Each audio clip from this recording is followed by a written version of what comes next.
ketika saya terus merenungkan dan membaca kebenaran firman Tuhan, bahwa semua di dalam Alkitab tidak ada yang terkecuali. Tokoh-tokoh yang ada di dalam Alkitab semuanya mengalami perjumpaan secara pribadi dengan Tuhan. Abraham disebut sebagai tokoh iman karena dia mengalami perjumpaan secara pribadi dengan Tuhan. Abraham disebut sebagai sahabat Allah karena dia mengalami perjumpaan secara pribadi dengan Tuhan. Nah, orang yang mengalami perjumpaan secara pribadi dengan Tuhan juga adalah orang yang benar-benar dia mengalami Tuhan di dalam hidupnya. Orang tua ngajar anak untuk sekolah dengan baik, dengan benar, ya, sekolah dengan rajin, supaya jadi pintar. Itu yang dikatakan oleh orang tua, supaya kita tidak direndahkan ketika kita besar nanti. Dan orang tua selalu menasihati kita seperti itu. Saya mendengar juga nasihat itu dari orang tua, dari oma. Tapi yang saya nggak pernah dengar adalah engkau harus menemukan Tuhan. Engkau harus mengalami Yesus dalam hidupmu. Orang tua mengajarkan anak harus pintar. Itu nggak salah. Anak-anak harus berhasil. Itu juga nggak salah. Anak-anak harus sukses. Itu juga nggak salah. Tetapi keberhasilan tanpa mengalami perjumpaan dengan Tuhan, itu baru bermasalah. Karena kalau kita berhasil tanpa kita mengalami Yesus, menjadi orang yang sombong, orang yang arogan, orang yang tinggi hati. Dia menganggap bahwa dia itu pintar, dia itu hebat. Oke, kita baca Yesaya pasal 57 ayat 15. Firman Tuhan berkata begini, sebab beginilah firman yang maha tinggi dan yang maha mulia, yang bersemayam untuk selamanya dan yang maha kudus namanya. Aku bersemayam di tempat tinggi dan di tempat kudus, tetapi juga bersama-sama orang yang remuk dan rendah hati, untuk menghidupkan semangat orang yang rendah hati dan untuk menghidupkan hati orang-orang yang remuk. Tuhan bilang kepada Yesaya, sampaikan kepada bangsa Israel, sampaikanlah kepada umat-umatku, inilah kebenaran firman Tuhan, bahwa Tuhan yang mereka sembah adalah Tuhan yang maha tinggi. Kalau Tuhan yang maha tinggi, dia adalah Tuhan yang tidak dapat dibatasi oleh ruang dan waktu. Dia juga tidak dapat dibatasi oleh keadaan, situasi, dan kondisi apapun. Itu Tuhan yang maha tinggi. Dan Tuhan yang maha tinggi, dia juga adalah Tuhan yang maha hadir. Nah, seperti saya katakan tadi, bahwa ada begitu banyak orang yang datang beribadah, datang ke gereja. Tetapi belum tentu semua orang yang di dalam gereja itu mereka mengalami perjumpaan secara pribadi dengan Yesus. Karena orang yang mengalami perjumpaan secara pribadi dengan Tuhan, otomatis dia akan mengalami perubahan hidup. Orang yang mengalami Yesus di dalam hidupnya, dia akan jatuh cinta setengah mati dengan Yesus. Yang ada di dalam hatinya adalah Yesus. Yang ada di dalam pikirannya Yesus. Contohnya begini, ketika saya bertemu dengan dulu calon istri saya, kita ketemu. Karena lama-lama kita ketemu, kita semakin kenal, nah perasaan itu bertumbuh. Perasaan itu bertumbuh di dalam hati dan di dalam pikiran. Karena ada namanya perjumpaan. Kembali saya katakan ada namanya perjumpaan. Jadi perjumpaan secara pribadi dengan Tuhan adalah awal kita akan mengenal Yesus dengan benar. Dan perjumpaan secara pribadi juga dengan Yesus, Yesus juga akan menyatakan dan memperkenalkan pribadinya di dalam hidup kita. Dia akan menyatakan kasih-Nya di dalam hidup kita. Allah yang maha tinggi tidak bisa dicapai dengan pikiran, tidak bisa dicapai dengan logika, tidak bisa dicapai oleh ilmu pengetahuan. Tetapi Tuhan yang maha tinggi bisa dicapai dengan kesadaran iman kita. Kita harus sadar. Kita harus sadar bahwa Yesus yang kita sembah, Dia hadir dalam setiap langkah hidup kita. Dimanapun engkau berada, Yesus ada di situ. Apapun yang kau buat dan apapun yang kau lakukan, Yesus memperhatikan semuanya itu. Nah, kalau Yesus maha hadir, kenapa saya enggak merasakan kehadiran Tuhan? Karena kita tidak benar-benar mengimani. Kita tidak benar-benar meyakini bahwa Dia hadir dalam setiap perjalanan kehidupan kita.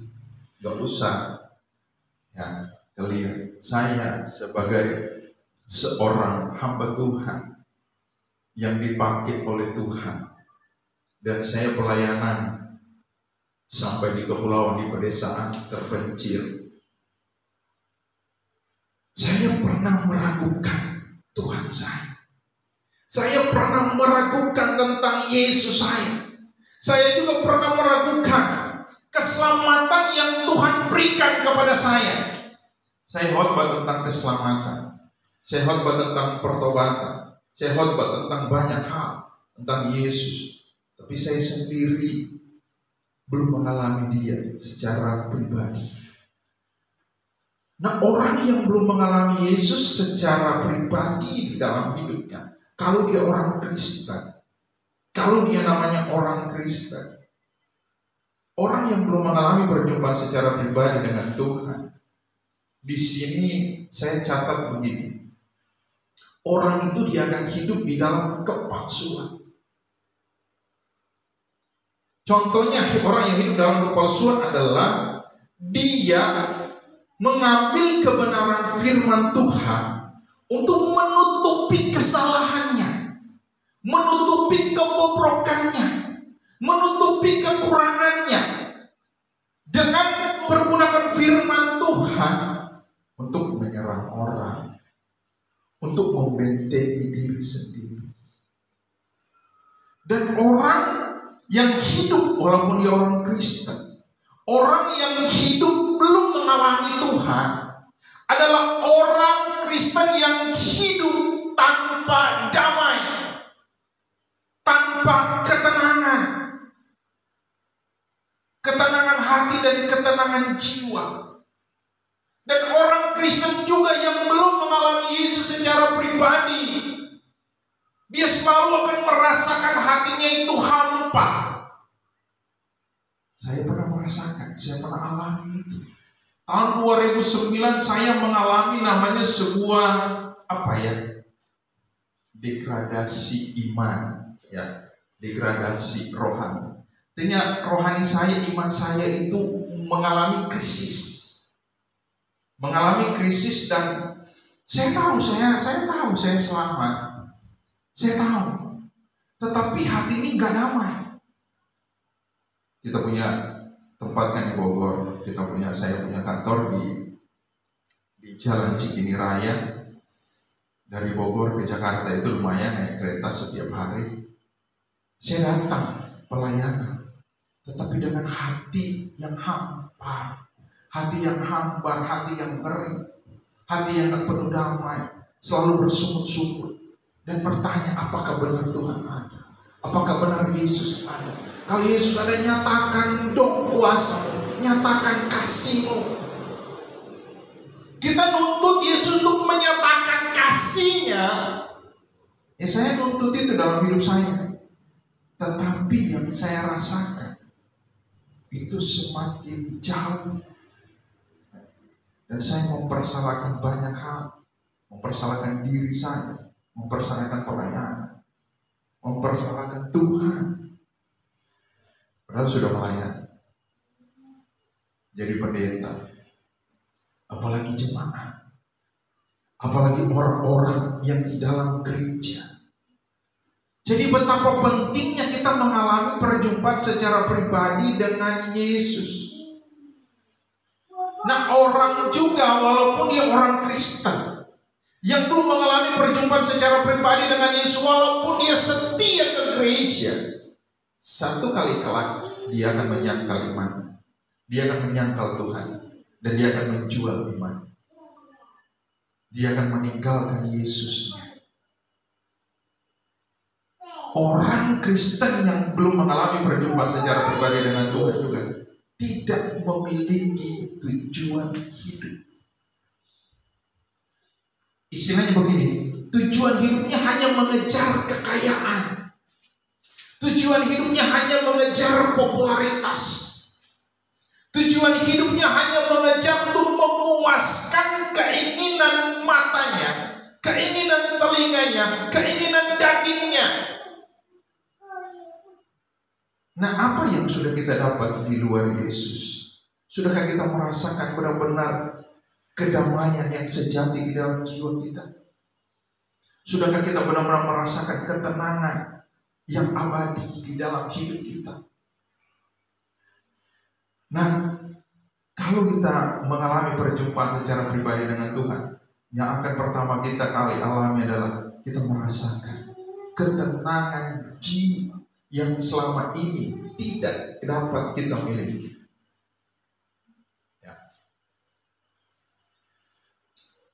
Karena kembali saya mau sampaikan, kekristenan itu berbeda dengan agama-agama yang lain.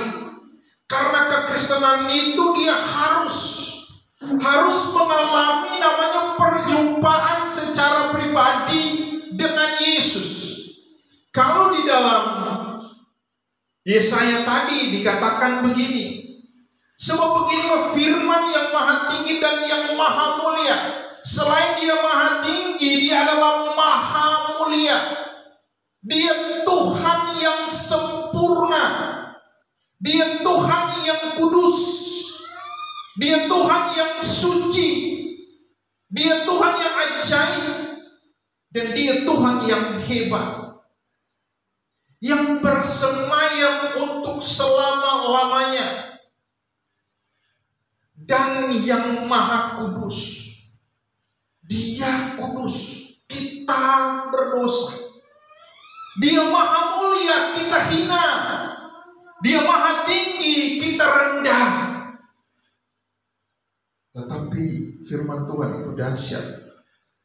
Aku bersemayam di tempat tinggi dan di tempat kudus, tetapi juga bersama-sama dengan orang yang remuk dan rendah hati. Alkitab bilang Allah kita dia ada di tempat yang maha tinggi, dia ada di tempat yang kudus, dia ada di tempat yang sempurna. Tetapi di sini Alkitab juga tidak berhenti di situ. Firman Allah tidak berhenti di situ. Yang dia sampaikan adalah, tetapi juga bersama-sama dengan orang yang remuk dan rendah hati, memiliki hati yang haus akan Tuhan, hati yang rindu akan Tuhan. Sudahkah kita memiliki hati yang hancur untuk merindukan Tuhan, untuk mengalami Yesus? Tuhan, saya mau mengalami Engkau, saya mau mengalami pribadimu. Kalau kita memiliki hati seperti itu, dia di sorga, dia turun dan menjamah kita. Dia turun dan melawan kita. Dia turun dan memberikan kita kemenangan yang sejati di dalam jiwa kita. Itu Tuhan, itu Yesus yang kita sembah. Jadi ketika kita memiliki hati yang rendah, kita merendahkan hati kita, kita merendahkan hidup kita di hadapan Tuhan, maka orang-orang yang seperti itulah yang akan dijamah, yang akan dilawan, dikunjungi oleh Tuhan. Tuhan akan datang kepada setiap orang yang haus akan Tuhan. Sudahkah kita memiliki hati yang haus akan Tuhan?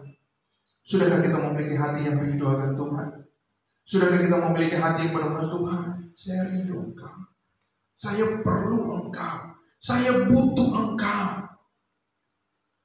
Siapapun kita, walaupun kita mungkin masih kecil, seperti saya katakan, ada zaman Raja Israel, dia baru berumur 7 tahun, tetapi dia diangkat menjadi raja.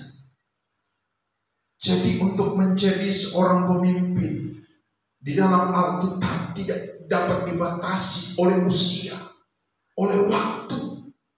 Bahkan ada juga raja yang baru menjadi raja, ada yang 40 tahun, ada yang 60 tahun. Ketika kita mengalami perjumpaan secara pribadi dengan Tuhan, ingat baik, Tuhan akan mengangkat derajat hidup kita di tempatnya. Di tempatnya. Firman Tuhan berkata begini, untuk menghidupkan semangat. Jadi ada orang yang melayani Tuhan, datang ke gereja tapi nggak semangat. Datang beribadah tetapi hati dan pikirannya nggak ada di dalam ibadah itu. Tapi tubuhnya ada di tempat ibadah. Hati dan pikirannya di luar dari tempat ibadah. Nah, firman Tuhan berkata untuk menghidupkan semangat orang-orang yang seperti itu. Di tempat saya itu mayoritas ketika hari Sabtu tiba nih, baju udah disiapin, udah disetrika, celana udah disetrika, semuanya. Alkitab udah ditaruh, supaya sepatu juga udah disiapin. Jadi ketika hari Sabtu, kita sudah mempersiapkan diri kita untuk datang beribadah kepada Tuhan pada hari Minggu. Jadi benar-benar mempersiapkan hati, mempersiapkan hidup, mempersiapkan semuanya untuk kita datang kepada Tuhan, memuji Tuhan, meninggikan dan mengagungkan Tuhan. Nah itu, karena memang di tempat saya itu udah jadi tradisi, udah jadi seperti itu. Jadi pada malam atau sore hari orang pada sibuk untuk gosok baju disetrika maksudnya. Supaya ketika hari Minggu tiba semuanya udah siap. Karena rindu untuk datang ke Tuhan, ingin datang bersekutu dengan Tuhan, haus akan Tuhan, lapar akan Tuhan, butuh Tuhan.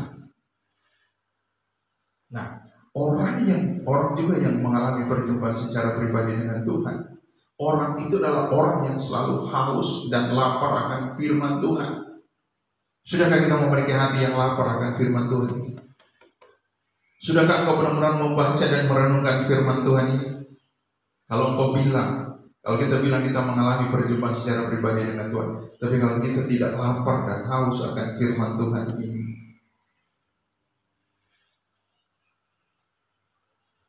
apa yang kita mau katakan ke Tuhan? Nah, jadi belajar orang yang mengalami perjumpaan secara pribadi dengan Tuhan, dia selalu mau rindu untuk datang bersekutu dengan Tuhan. Contohnya begini, ketika kita ingin beli HP baru, ingin banget punya HP yang baru. Nah, ketika kita dikasih HP yang baru, itu kita pegang, kita rawat, dilihatin, senyum-senyum sendiri, ketawa sendiri. Kita lihat itu. Bagaimana kita memiliki kerinduan itu? Nah, sudahkah kita juga memiliki kerinduan yang sama, bahkan lebih dari itu, akan firman Tuhan ini, akan jiwa kita ini? Ya. Untuk menghidupkan hati orang-orang yang remuk.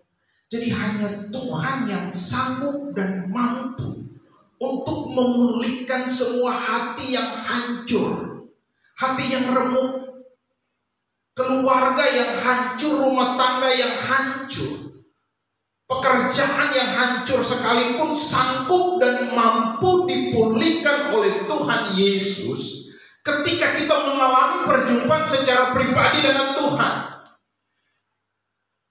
Karena ketika kita mengalami perjumpaan secara pribadi dengan Tuhan, ingat baik bahwa kekayaan itu bonus dari Tuhan. Kesehatan juga itu bonus dari Tuhan. Tetapi kita juga harus menjaga kesehatan ini. Nah, orang yang mengalami perjumpaan secara pribadi dengan Tuhan Yesus, orang yang mengalami perjumpaan secara pribadi, kenapa mereka disebut murid? Karena mereka mengalami. Dan orang yang mengalami perjumpaan secara pribadi dengan Tuhan, dia terus mau belajar. Dia selalu rindu untuk belajar tentang kebenaran, tentang firman Tuhan. Ya. Oleh karena itu, kembali seperti saya katakan, jadi kekristenan itu ketika dia mengalami perjumpaan secara pribadi dengan Tuhan, baru dia menjadi pengikut Kristus. Orang yang belum mengalami perjumpaan secara pribadi dengan Yesus, dia tidak sanggup dan tidak mampu untuk menjadi pengikut Kristus. Tetapi orang yang mengalami perjumpaan secara pribadi dengan Tuhan, dia pasti menjadi pengikut Kristus. Dan orang yang mengalami perjumpaan secara pribadi dengan Tuhan, dia akan meneladani Yesus di dalam hidupnya. Jadi yang menjadi teladan bukan manusia, yang menjadi teladan bukan pendeta, yang menjadi teladan bukan para pesohor-pesohor negeri atau dunia ini, tetapi Yesuslah yang menjadi teladan di dalam kehidupan kita. Karena Yesus adalah kesempurnaan, dan dia adalah pribadi yang sempurna. Dia pribadi yang maha sempurna. Yesus adalah hikmat yang sempurna. Yesus adalah pengetahuan yang sempurna. Dan Yesus juga adalah kasih yang sempurna, yang memulihkan hidup kita ketika kita datang kepada Tuhan. Orang yang mengalami perjumpaan secara pribadi dengan Tuhan, dia juga menjadi murid. Seorang murid dia taat. Siapa di sini jadi murid? Bu Kristen kan guru kan? Kalau anak nggak taat, gimana kira-kira? Anak sekolah nggak taat nih sebagai guru gimana? Apalagi kita punya Tuhan, kita punya Bapa di sorga. Ketika kita nggak, saya begini ya, kalau murid terus dia bolos, takut nggak? Ketika bolos takut nggak? Kenapa takut? Pasti akan dimarahin kan? Sama siapa? Sama guru, sama orang tua. Yesus pernah marah kita nggak waktu kita nggak doa? Nah, Yesus pernah marah kita nggak waktu kita nggak baca Alkitab? Manusia yang suka marah, Bapa nggak pernah marah, Yesus nggak pernah marah. Yang dia mau kita taat sama dia, yang dia mau kita setia sama dia. Itu menjadi murid juga. Kalau menjadi murid Bu Kristin, kira-kira kalau dia nggak mau belajar sungguh-sungguh gimana? Kena omelan nggak? Siapa yang pernah kena cewek? Kalau dulu ada guru saya yang cukup killer, ketika dia masuk takut kita. Kenapa? Pasti kalau kita nggak tahu, wah ini dari dulu ya ini ya, wah, aduh sakit banget. Sakit banget. Nah karena kita nggak taat, jadi seorang murid juga dia taat. Coba di sini sekolah jam berapa? Jam 7 ya? Jam 8 ke sekolah bisa diterima kan? Nggak ada. Paling bangun jam 5:30 udah siap-siap datang ke sekolah. Gitu. Jam 6 udah mempersiapkan diri, takut terlambat. Nah, sudahkah kita memiliki hati seperti itu dengan Tuhan? Sudahkah kita berdoa, Tuhan, gua nggak mau terlambat. Saya nggak mau terlambat Tuhan. Saya nggak mau menyanyikan banyak waktu ini Tuhan. Saya mau setia, saya mau taat, saya mau sungguh-sungguh, saya mau serius denganmu Tuhan. Baru hidup menjadi sama seperti Kristus. Jadi hidup kekristenan ini berbeda seperti orang-orang di luar Kristen. Kenapa? Karena kekristenan, hidup kita akan menjadi sama seperti apa yang kita sembah. Hidup kita akan menjadi sama seperti apa yang kita percayai. Hidup kita akan menjadi sama seperti Kristus adalah pribadi yang kudus, adalah pribadi yang suci, adalah pribadi yang sempurna, adalah pribadi yang abadi, dan dia pribadi yang kekal, dia pribadi yang penuh kasih, dia pribadi yang penuh dengan damai, dia pribadi adalah pribadi yang rendah hati, dia adalah pribadi yang tulus. Itu karakter Kristus. Jadi orang yang mengalami perjumpaan secara pribadi dengan Tuhan, hidupnya juga mulai berpikir yang menjadi sama seperti Kristus, adalah pribadi yang sempurna. Oleh karena itu kita akan terus belajar sampai kepada benar-benar kita, oh inilah. Karena nanti saya akan ajar tentang bagaimana, tentang apa, bukti-bukti tentang pengajaran Yesus. Jadi orang yang mengalami perjumpaan secara pribadi dengan Tuhan, dia pasti berubah. Hidupnya berubah, perkataannya menjadi perkataan yang baik, perkataan yang membangun, perkataan yang positif, perkataan-perkataan yang tidak merendahkan, perkataan-perkataan yang lagi tidak menyinggung atau menyakiti hati orang, tetapi perkataan-perkataan yang membangunkan iman. Karena apa? Orang yang mengalami perjumpaan secara pribadi dengan Kristus, dia memancarkan terang Kristus. Di mana? Dalam hidupmu, ketika engkau di sekolah, dalam pergaulan, dimanapun engkau pergi dan dimanapun engkau berada, Yesus ada di situ. Dan Yesus mau juga engkau memancarkan terang Kristus dimanapun engkau pergi dan engkau berada. Yang berikut, orang yang mengalami perjumpaan secara pribadi dengan Tuhan, dia akan menjadi sempurna, sama seperti Yesus dalam pribadi yang sempurna. Karena di dunia ini gak ada tempat yang sempurna. Kesempurnaan itu adalah satu-satunya milik Yesus, dan dia berikan itu kepada orang-orang yang mengalami dia. Jadi orang yang mengalami perjumpaan secara pribadi dengan Yesus, dia akan hidup di dalam kesempurnaan. Karena Tuhan sebagai pribadi yang sempurna.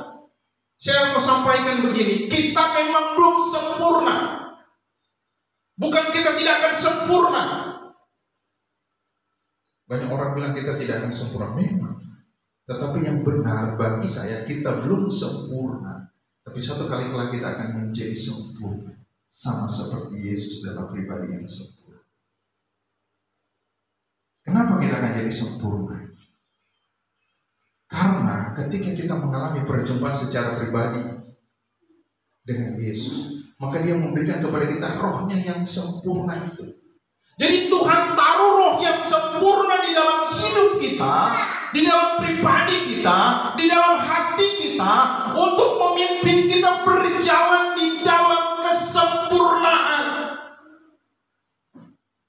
Ya. Yang terakhir, orang yang mengalami perjumpaan secara pribadi dengan Tuhan, dia hidup di dalam kekekalan. Dia mempersiapkan tentang hidup yang kekal. Karena setelah dunia ini akan dibinasakan. Dunia yang kita tinggali ini akan di bumi hanguskan oleh Tuhan. Kita semua nggak tahu apa kita mati semua atau tidak. Tetapi yang pasti kekekalan itu akan datang. Kekekalan itu akan datang menjemput kehidupan setiap orang yang mengalami perjumpaan secara pribadi dengan Tuhan. Kekal di mana? Kekal di dalam keabadian ini. Kekal. Juga ada kekekalan, damai sejahtera yang kekal, kebahagiaan yang kekal, ketenangan jiwa yang kekal, yang Yesus berikan kepada orang-orang yang mengalami perjumpaan secara pribadi dengan. Nah, bagaimana kita mengalami Tuhan? Pertama, harus memiliki hati yang haus. Kita rindu dan kita katakan, Tuhan, kita harus meyakini. Pertama-tama kita harus benar-benar meyakini Yesus yang kita sembah, dia maha ada, dia maha ada, dan dia hadir dalam setiap perjalanan hidup kita. Dan Yesus mau ketika kita mengerti bahwa Dia Maha Hadir, Tuhan mau kita buka hati kita dan katakan, Tuhan, jamah. Aku buka hatiku bagimu, karena aku perlu, aku butuh Engkau. Ketika kita ngomong begitu sama Tuhan, Tuhan pasti datang. Dia menjamah dan memulihkan kehidupan kita. Karena ini yang menjadi kerinduan Tuhan. Dia mau semua kita mengalami Dia, mengalami kasih, mengalami kuasa, mengalami kehebatannya di dalam hidup kita. Karena ketika kita mengalami perjumpaan secara pribadi dengan Tuhan, saya katakan minggu kemarin, kita ada di dalam dimensi kuasa Allah yang tidak terbatas. Ketika kita mengalami perjumpaan secara pribadi dengan Tuhan, karena kita hidup dalam dimensi yang tidak, kuasa yang tidak terbatas itu, maka Dia memberikan kepada kita kuasa itu. Kuasa yang hebat, kuasa yang ajaib, kuasa yang mulia, dan kuasa yang sempurna itu Dia berikan kepada kita yang telah mengalami perjumpaan secara pribadi